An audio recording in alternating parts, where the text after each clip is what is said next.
In the far north of the Isle of Skye, there is a road that has to be rebuilt every year. Not because of storms, though there are storms. Not the traffic, though there is more of it than the island was ever meant to hold.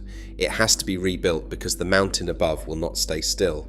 The Quiraing is the largest landslip in Britain, and it is still moving, a few centimetres a year, sliding slowly and permanently toward the sea. It is also one of the most photographed places in Scotland. Every summer, thousands drive out to stand on that shifting ground and take the same picture. And almost none realise that the most famous view in the Highlands is quietly falling apart beneath their feet. That is the strange truth about Skye. In the summer of 2017, the island's police did something almost no police force ever does. They asked people to stop coming. Visitors had begun turning up at the station in Portree with nowhere to sleep, asking officers to find them a bed, as if the police were a hotel desk. And so the message went out across the country: if you have not booked a room, please do not come. This is the story of the most beautiful island in Britain, and how it was loved almost to death. But it is also a stranger story than that, because Skye spent a century fighting to keep its people on the land, and now it fights more quietly to keep people off it. It is an island whose whole fame was built on emptiness, and emptiness, it turns out, is the one thing you cannot sell to 1 million people at once. Before the million came, there was the emptying. To understand the emptying, you have to start with the ground itself. Skye sits in the Inner Hebrides off the northwest coast of Scotland, a ragged shape of peninsulas reaching into cold water. It is a big island with a small population, roughly 700 square miles of moor and mountain and sea loch, and only around 10,000 people to call it home. From the air it looks less like solid land than like something that was torn. That impression is closer to the truth than it seems. The eastern spine of the island is the Trottenish Ridge, the aftermath of a catastrophe that happened in slow motion.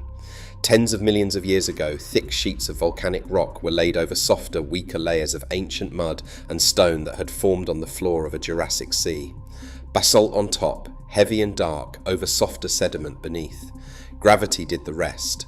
The weight of the volcanic cap pressed down on the soft rock below until the edge of the ridge began to fail, breaking away and slumping downhill in enormous blocks.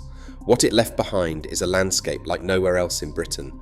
Towers and pinnacles and green tables of grass tilted at impossible angles, as if a range of hills had been shattered and frozen mid-collapse. The tallest of them is the Old Man of Storr, a great fang of rock standing alone against the sky north of Portree, visible for miles. Further up the coast lies the Quiraing, a chaos of spires and hidden hollows where, the old stories say, people once hid their cattle from Viking raiders. The name comes from the Old Norse, and it means something like a folded enclosure, a round pen. It is the only stretch of the ridge still on the move, and so every year the council sends crews to the little coastal road below it to repair what the sliding earth has broken since the last time. Skye wears all this like a costume of the supernatural, thick with fairy names and legends. There is a fairy glen of strange cone-shaped hills, and a set of blue-green waterfalls called the Fairy Pools that people now cross the world to see. It is easy, on a still grey morning with the cloud coming down, to feel you have walked into somewhere older and stranger than the ordinary world. But the magic has an ordinary explanation. What looks like enchantment is erosion. What looks like the work of fairies is the work of ice and basalt and time, and the emptiness that makes it feel so ancient and untouched has a far more recent and far more human cause. Because Skye was not always this empty. 200 years ago, this island held perhaps 20,000 people, twice what it holds now. They lived in townships scattered across the glens and coasts, in low stone houses roofed with turf and thatch, working small strips of land held in common. They had a word for their relationship to that land, dúchas.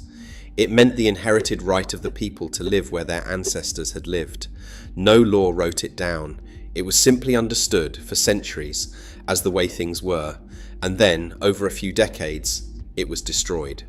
In the late 1700s and across the 1800s, the landowners of the Highlands and Islands made a discovery that would empty half of Scotland. Sheep were worth more than people. A glen full of families paying small rents was worth far less than the same glen cleared and let to a single sheep farmer. So the families were removed. It happened across the Highlands.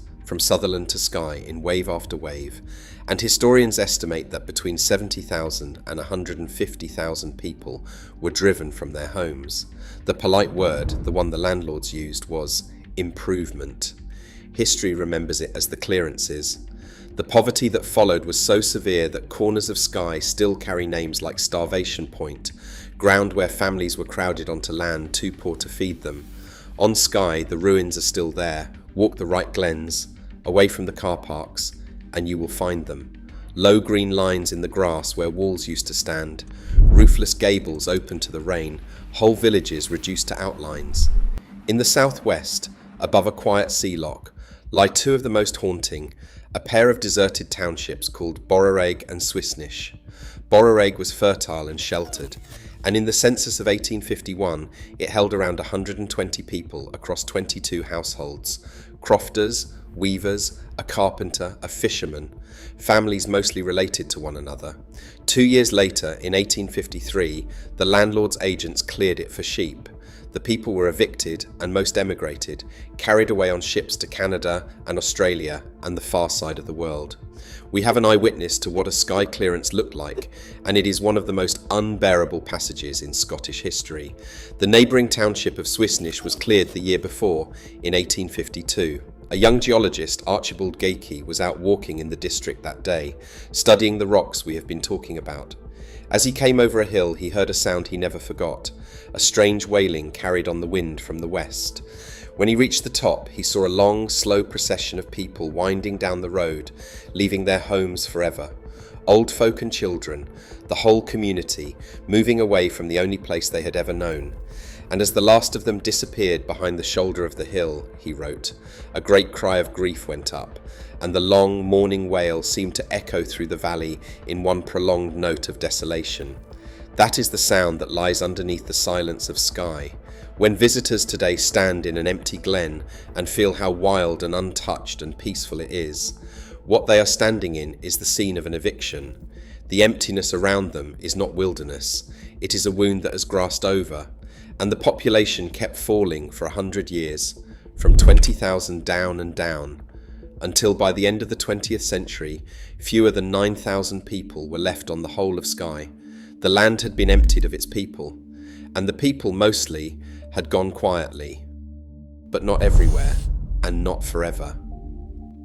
In the spring of 1882, in an area called the Braes, a few miles south of Portree, the crofters finally decided that enough was enough.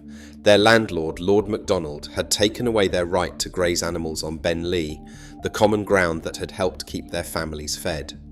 So the people of the Braes did something rarely done before. They refused. They kept grazing their stock without permission, stopped paying rent, and when a sheriff's officer came from Portree with eviction papers, a crowd of men, women and children met him on the road and made him burn the notices where he stood. The authorities were never going to let that pass. A force of around 50 police officers was brought up from Glasgow to enforce the evictions, and on the 19th of April, on a wet hillside in the rain, they met the crofters.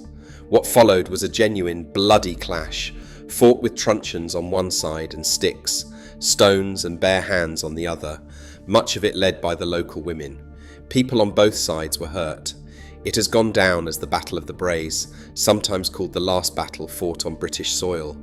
The crofters did not exactly win that day, but they won what came after. Reporters had travelled up with the police, and the story they sent back, of island families beaten for defending their grazing, moved opinion across Britain. The government was forced to act. It set up a royal commission, the Napier Commission, which travelled the Highlands and Islands taking the crofters' own testimony. And out of all of that came the Crofters Holdings Act of 1886, which gave the crofters security of tenure. For the first time, they could no longer simply be thrown off their land at a landlord's whim. The rebellion did not end at the Braes.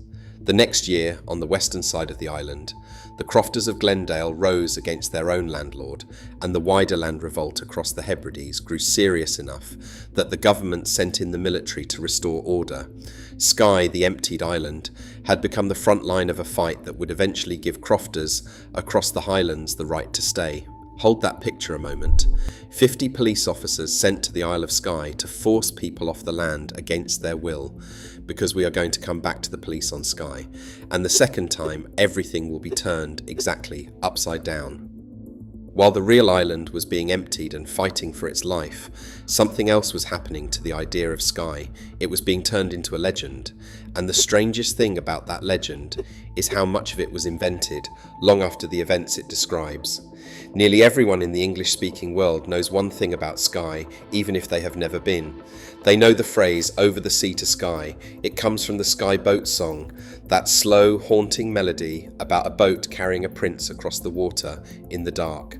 The prince is Charles Edward Stuart, Bonnie Prince Charlie, and the song remembers the summer of 1746, after his Jacobite rising was crushed at Culloden. With a fortune on his head and troops hunting him through the Highlands, he was smuggled to safety by a young woman named Flora MacDonald. She dressed him as her Irish maidservant and took him by boat, not from the mainland as most assume, but across from the Outer Hebrides, landing him on Skye to hide and eventually escape abroad. It is a beautiful romantic story of loyalty and danger and refuge. But here is the part that matters. The song was not sung by anyone in 1746. The words we all know were written more than 130 years later in the 1880s by an Englishman, Sir Harold Bolton, set to an old Gaelic rowing tune. It belongs to the Victorian moment that gave us tartan and shortbread tins and the whole misty, melancholy picture of the noble, tragic Highlands. So at the very time the real Skye was being cleared of its people, the imaginary Skye was being dressed up as a land of romance and escape. The island became a feeling before a destination, a place you went over the sea to reach, a place of wild, empty, sorrowful beauty, where a hunted man could vanish and be safe. That image would sell. It is still selling. And the thing that finally turned the feeling into a flood was a single piece of concrete and steel. For most of its history, the only way onto Skye was by boat. Right up until the 1990s, to drive across you queued for the little car ferry between Kyle of Lochhalsh and Kyleakin, a crossing of about 500 metres 5 minutes. In summer the queues were long, and even then the pattern that would define the island was in place. Most of the ferry's takings came from summer tourists, while many locals were waved across for nothing by ferrymen who knew them by name. Tourism was already the paymaster, long before anyone called it a crisis. For decades, the islanders had wanted a bridge to end the waiting. In 1995, they got one. The Skye Bridge opened on the 16th of October, a graceful concrete arch over the water, and the old ferry stopped for good. The island was, at last, connected. And then the bill arrived. The bridge had been built with private money, and to pay it back, drivers were charged a toll, and the toll was extraordinary. At its peak, a single return trip across that short bridge cost more than £11. To put that in perspective, crossing the much longer Forth Road Bridge near Edinburgh at the time cost just 40p. Campaigners worked out that metre for metre, the Skye Bridge was the most expensive stretch of road in Europe, and the islanders who had wanted this bridge for generations were furious. What followed was an act of collective defiance that lasted almost a decade. A protest group formed called Skye and Kyle Against Tolls, and hundreds of ordinary people simply refused. The first driver to reach the toll booth on the day it opened, an 82-year-old man from the south of the island, refused, and thousands followed. Over the course of the protest, around 500 people were arrested for non-payment. 130 were convicted. One campaigner served 11 days in prison. They fought it in the courts, they fought it in the newspapers. They argued that the legal paperwork behind the toll was flawed. And in the end, they won. In 2004, the Scottish government bought the bridge back from its private owners for £27 million and abolished the toll. Crossing over to Skye became free. Now here is the irony at the centre of this whole story, and the islanders could not have seen it coming. They had fought for decades to get a bridge, then they had fought for years to make that bridge free, and it worked. It became free, and a free, permanent drive-across bridge to one of the most beautiful islands on earth turned out to be the thing that would overwhelm them. In its first year, even with the hated toll, the bridge carried around 612,000 vehicles, a third more than the old ferry had ever counted. And once the toll was gone and the crossing was free, the numbers only climbed. By the end of the 2010s, nearly 5,000 vehicles crossed every day. You no longer go over the sea to Skye, you just drive there, and so eventually did everyone else. But the bridge was only the first term in a piece of arithmetic that would slowly break the island. Because a bridge only decides how easily people can arrive. Something else decides how badly they want to come. And in the space of a single decade, the want became almost infinite. Think what happened to the world in those years. In 2015, a new touring route called the North Coast 500 launched, looping around the top of Scotland, and turned the Highlands overnight into a bucket list road trip. Big budget films used its ridges as the backdrop for alien planets and mythical kingdoms, one blockbuster after another, and audiences around the globe saw the Old Man of Storr rising out of the mist and wanted to know where on earth that was. Hit television series set in Scotland sent a wave of history-hungry visitors north, and running underneath it all, feeding it, was the thing that changed travel forever: the smartphone and the photograph and the endless scroll. And Skye is almost cruelly well designed for that scroll. Its landscapes do not look real. A single image of the fairy pools, that impossible turquoise water against black rock, or a lone figure standing beneath the Old Man of Storr could stop a thumb dead and gather likes by the tens of thousands. And every one of those images was an advertisement, every share an invitation. People no longer needed a guidebook to find the island's secret places. A location tag on a photograph led them straight there. The old, slow, over-the-sea idea of Skye, the hidden refuge at the edge of the world, met the fastest distribution machine ever built, and the refuge went viral. The numbers tell the story of the surge. An island of around 10,000 residents began receiving well over 500,000 visitors a year, and then more until it became the second most visited place in Scotland, behind only the capital city of Edinburgh. In recent years, the projections have crept toward 1 million people in a single season.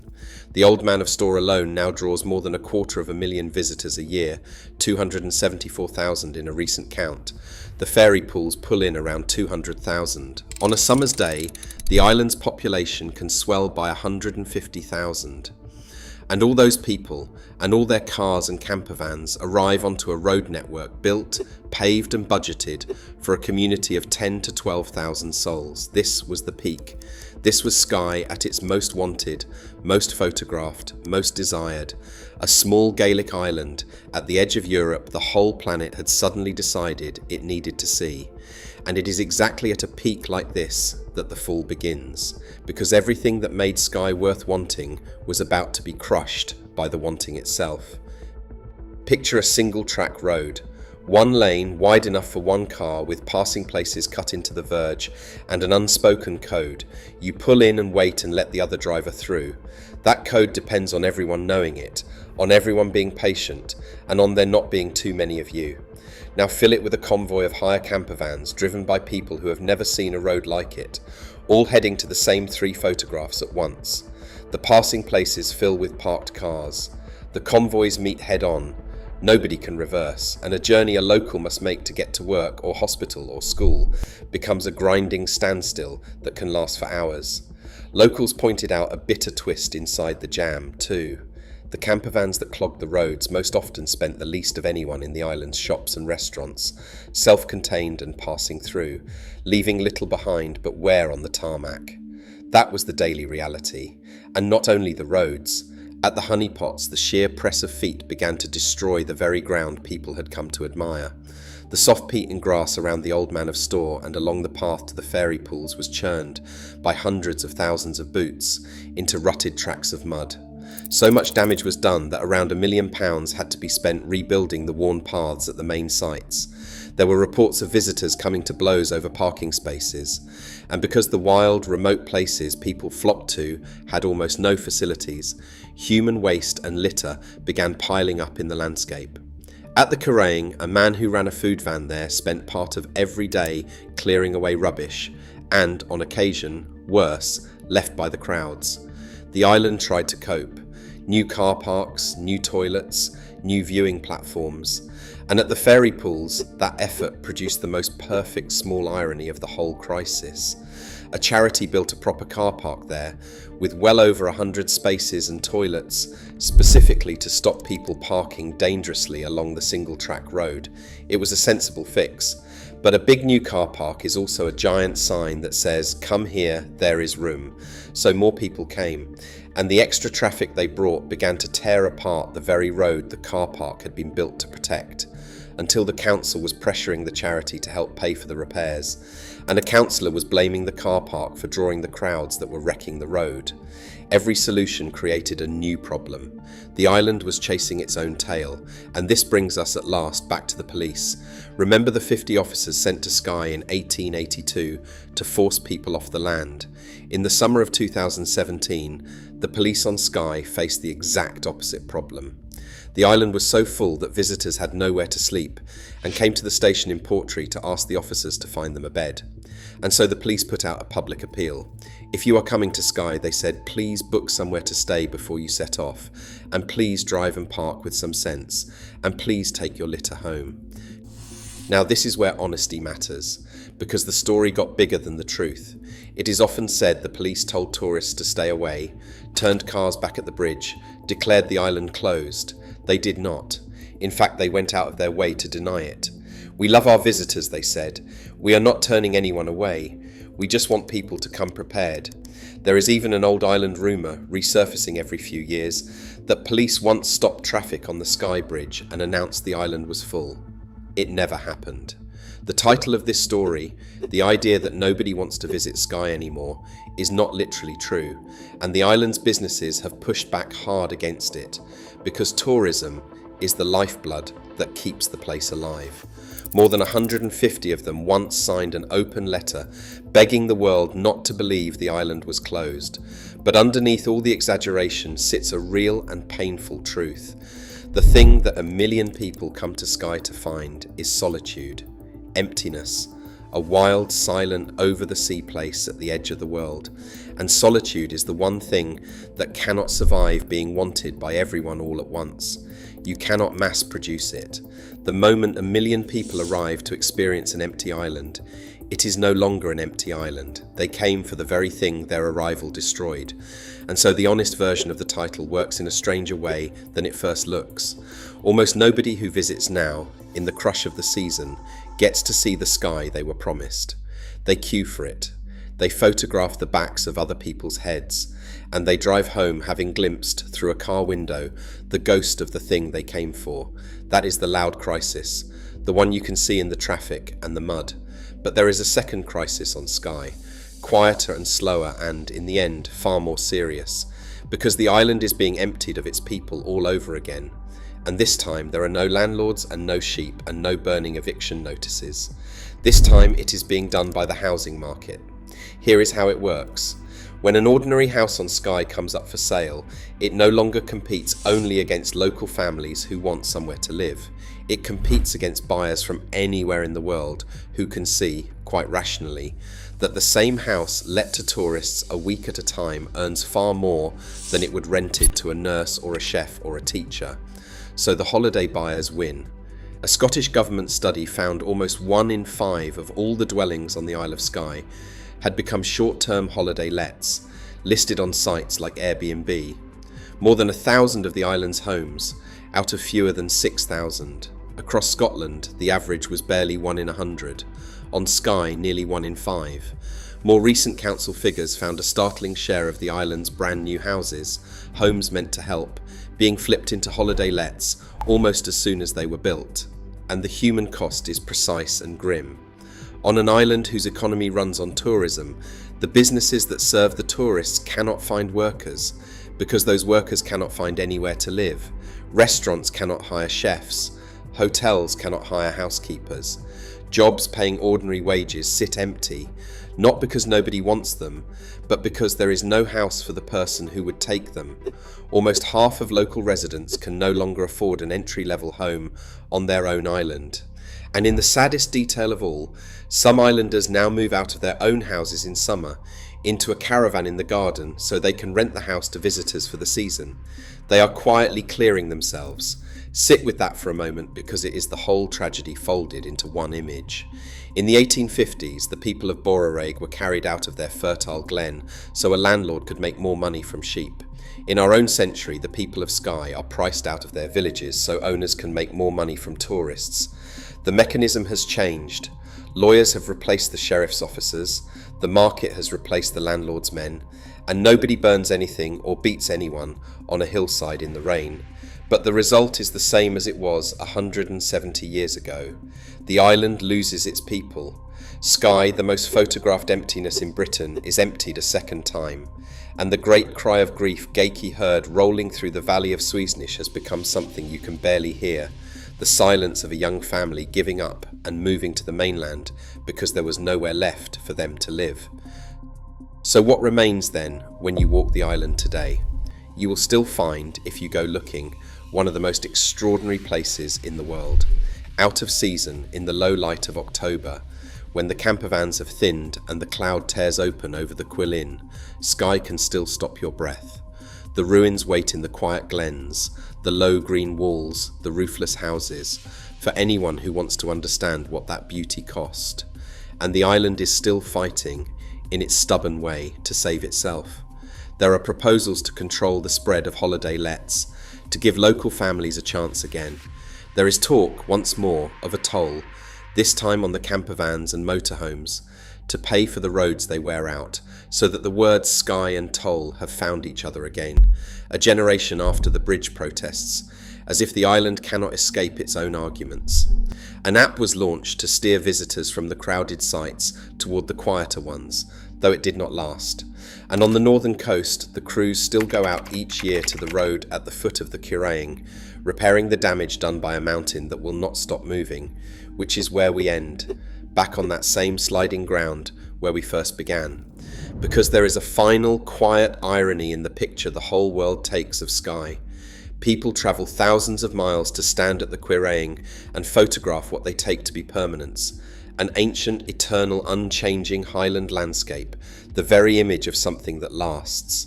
And it is the opposite of that. The rock beneath them is failing. The most photographed still seen in Scotland is a landslide caught in the act, moving a few centimetres closer to the sea each year, and the road below it is patched, again and again, in the losing argument against gravity. Skye offered the world a dream of emptiness and escape, a hidden island you crossed the sea to reach and could disappear into. It put that dream into a song and a photograph and sent it out across the water, and the world heard it and believed it and came, all of it, all at once, not knowing that the thing it loved could only exist as long as almost no one found it. The island was emptied by force and remembered for its emptiness, and now it is being filled and emptied all over again, over the sea to Skye, everyone at exactly the same time, forever. If you found something in this story, take a moment and subscribe, because this is exactly the kind of place and the kind of history we tell every week. And if you like this video, YouTube also thinks you are going to like this one on your screen right now. Go on, have a look.